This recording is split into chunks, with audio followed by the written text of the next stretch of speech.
कभी आपने कल्पना की है कि यदि जन्म लेते ही किसी शिशु की नियति लिख दी जाए, ये बालक केवल 16 वर्ष जिएगा, तो उस घर का वातावरण कैसा होगा? क्या उस माँ की गोद में खिलखिलाहट होगी या हर मुस्कान के पीछे छिपा होगा एक अनकहा भय? क्या वो पिता अपने पुत्र की हर सांस गिनता रहेगा या फिर कोई ऐसा भी होगा जो मृत्यु को सामने देखकर भी ना डरे? ये कथा है उसी अद्भुत बालक की जिसने नियति को स्वीकार तो किया पर उसके सामने झुका नहीं। ये कथा है अमर भक्त मार्कंडेय की और उस क्षण की जब स्वयं यमराज को ठहरना पड़ा, क्योंकि भक्ति के आगे काल भी बौना हो गया। बहुत समय पहले हिमालय की गोद में एक शांत आश्रम था, ऊंचे देवदारों से घिरा, सरिता की कलकल ध्वनि से गुंजायमान और वेद मंत्रों की पवित्र गूंज से भरा हुआ। उसी आश्रम में रहते थे तपस्वी मृकंडू ऋषि और उनकी धर्मपत्नी मरुदमती। दोनों विद्वान, धर्मनिष्ठ, तप में लीन, पर उनके जीवन में एक कमी थी, संतान का अभाव। वर्षों बीत गए, हर ऋतु आई और चली गई। वसंत ने फूल खिलाए, शरद ने चांदनी बिखेरी, वर्षा ने धरती को भिगोया, पर उस आश्रम में किलकारी न गूंजी। मरुदमती जब भी किसी अन्य आश्रम में शिशु की हंसी सुनती, उनका हृदय भर आता। मृकंडू ऋषि बाहर से स्थिर दिखते, पर भीतर उनका मन भी उसी वेदना से गुजरता। अंततः उन्होंने निश्चय किया, यदि भाग्य में संतान है तो तप से मिलेगी। दोनों ने कठोर तपस्या आरंभ की। दिन रात जप, ध्यान, उपवास। देह क्षीण होती गई, पर संकल्प दृढ़ होता गया। वर्षों की तपस्या से त्रिलोक कंपित हो उठा और एक दिन प्रचंड प्रकाश के मध्य डमरू की गूंज के साथ भगवान शिव प्रकट हुए। शिव ने कहा, मृकंडू, मैं तुम्हारी तपस्या से प्रसन्न हूं, वर मांगो। मृकंडू ने हाथ जोड़कर कहा, प्रभु, हमें एक तेजस्वी पुत्र चाहिए। शिव ने गंभीर स्वर में उत्तर दिया, 2 विकल्प है।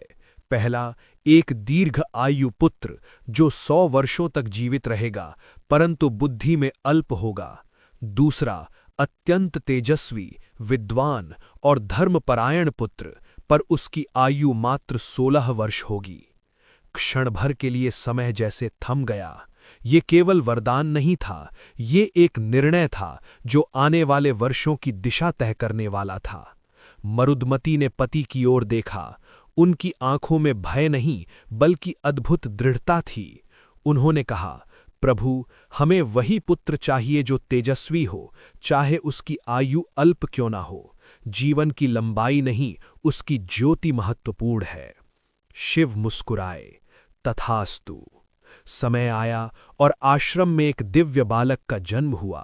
आकाश में मानो उत्सव था, पक्षी मधुर स्वर में गा रहे थे, वातावरण में अद्भुत शांति थी। उस बालक का नाम रखा गया मार्कंडेय। जन्म से ही उसमें कुछ अलौकिक था। उसकी आंखों में असामान्य स्थिरता थी, जैसे वो संसार को पहली बार नहीं देख रहा हो बल्कि पहले से जानता हो। बाल्यावस्था में ही वो आश्रम में होने वाले वेद पाठ को ध्यान से सुनता और आश्चर्य ये कि एक बार सुनकर मंत्रों को दोहरा देता। 5 वर्ष की आयु में ही वो शिवलिंग के सामने बैठकर ओम नमः शिवाय का जप करने लगा।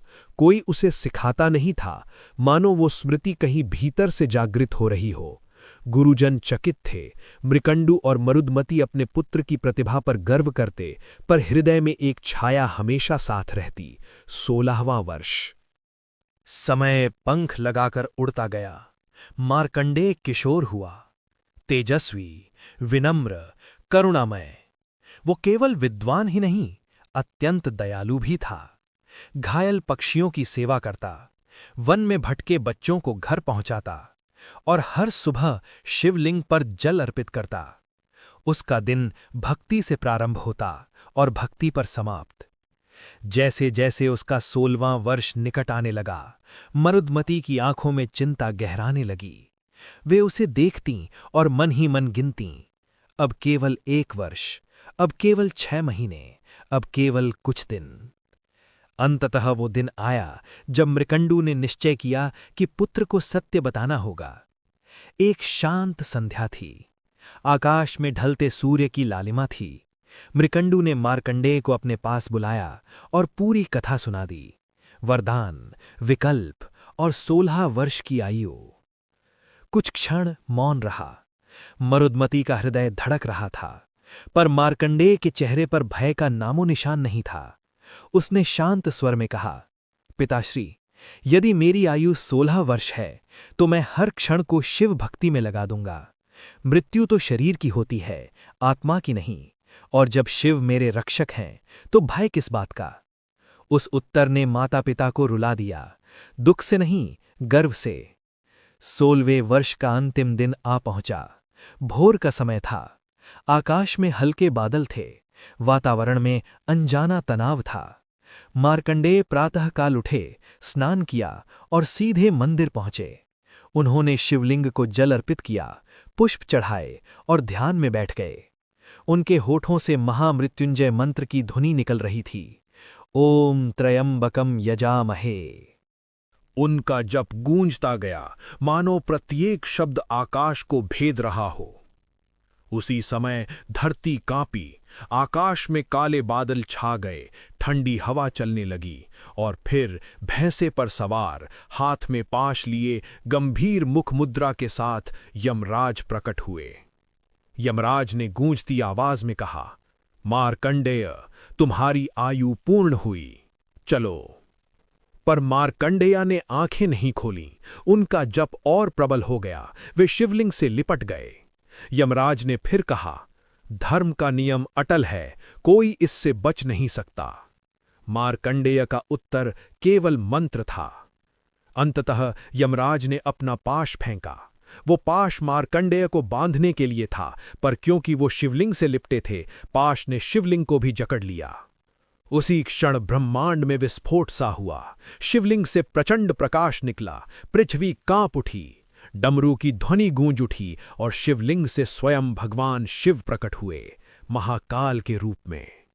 उनकी आंखों में अग्नि थी, स्वर में प्रलय। यम, मेरे भक्त को स्पर्श करने का साहस? यमराज झुक गए।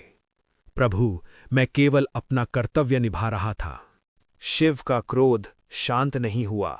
जहां अटूट भक्ति है वहां नियम भी बदल जाते हैं। उन्होंने त्रिशूल उठाया और यमराज पर प्रहार किया। यमराज भूमि पर गिर पड़े। क्षण भर के लिए मृत्यु स्वयं मृत हो गई। सृष्टि में हलचल मच गई। यदि मृत्यु न रहे तो संतुलन कैसे रहेगा? देवताओं ने प्रार्थना की, ब्रह्मा ने निवेदन किया, प्रभु, यदि यम न रहें तो संसार का क्रम टूट जाएगा। शिव का क्रोध शांत हुआ। उन्होंने यमराज को पुनर्जीवित किया, फिर मार्कंडेय की ओर देखा, जो अब भी शिवलिंग से लिपटे थे, नेत्र बंद, जप में लीन। शिव ने स्नेह से उनके सिर पर हाथ रखा। वत्स, तुम्हारी भक्ति ने मुझे बाध्य कर दिया। आज से तुम चिरंजीवी हो, सदा 16 वर्ष के रहोगे। काल तुम्हें स्पर्श नहीं कर सकेगा। आकाश से पुष्प वृष्टि हुई, वातावरण में शांति छा गई। यमराज ने भी मार्कंडेय को प्रणाम किया और कहा, जहां ऐसी भक्ति होगी वहां मैं भी ठहर जाऊंगा। उस दिन से मार्कंडेय अमर हो गए। कहा जाता है कि उन्होंने युगों को बदलते देखा। प्रलय के समय भी वे जीवित रहे। उन्होंने सृष्टि का विनाश और पुनर्जन्म देखा। वे काल के साक्षी बने, क्योंकि उन्होंने काल को परास्त किया था। ये कथा केवल एक चमत्कार नहीं, एक संदेश है। जीवन की लंबाई महत्वपूर्ण नहीं, उसकी गहराई महत्वपूर्ण है। भय से भागने में नहीं, उसका सामना करने में शक्ति है। और जब विश्वास अडिग हो, जब भक्ति निष्कलंक हो, तब मृत्यु भी रुक जाती है। मार्कंडेय की कथा हमें सिखाती है, काल अटल है, पर आस्था उससे भी अधिक अटल हो सकती है। जहां शिव हैं वहां भय नहीं, जहां भक्ति है वहां पराजय नहीं। और इसलिए आज भी जब कोई भक्त महामृत्युंजय मंत्र का जप करता है तो उस जप में कहीं न कहीं उस बालक की गूंज होती है जिसने 16 वर्ष की आयु में अमरत्व पा लिया।